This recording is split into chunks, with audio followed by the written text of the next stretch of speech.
Тренировка по гражданской обороне происходит на всей территории России. Начинается она с 4 числа по 7 октября. Включает в себя несколько этапов тренировки, как развертывание аэромобильной группировки, так и действия личного состава, также и действия органов исполнительной власти по задачам, те, которые у нас положено решать.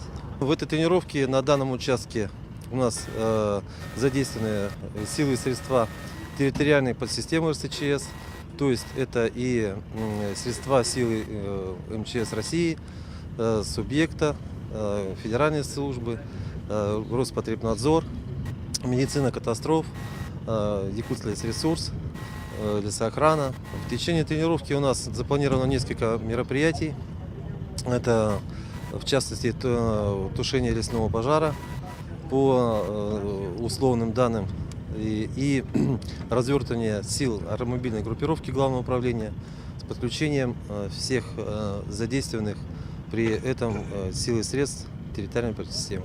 Это повышает уровень эффективности наших подразделений во взаимодействии при решении задач. И так этой тренировки в дальнейшем они помогают нам успешно решать поставленные нами задачи.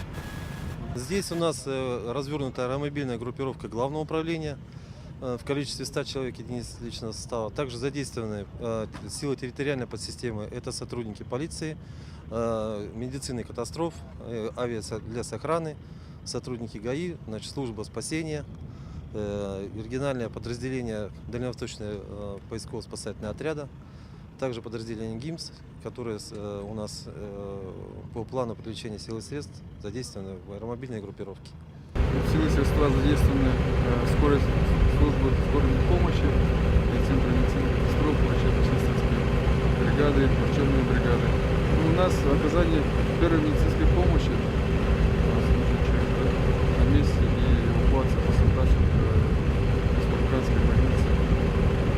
Месячники гражданской обороны, служба спасения Республики Саха-Якутия тоже участвует самым активным образом.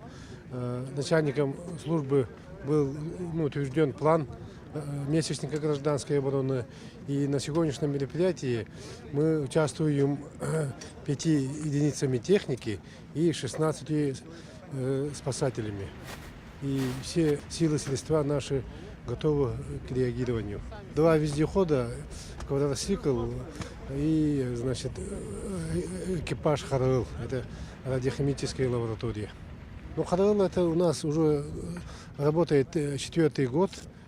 Реагирует при разведке радиохимического радиоактивного заражения. Химико-радиометрическая лаборатория у нас основалась в 2013 году в нашей службе. Закупили передвижную химико-радиометрическую лабораторию, то есть на ней можно ездить, брать пробы почвы, воды, воздуха и определять, насколько заражено у нас вообще.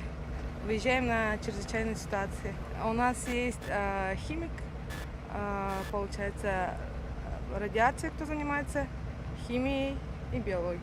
Я занимаюсь радиацией, то есть выявляем, насколько заражено, территория заражена, либо объекты какие, и потом уже выявляем, что для этого нужно делать.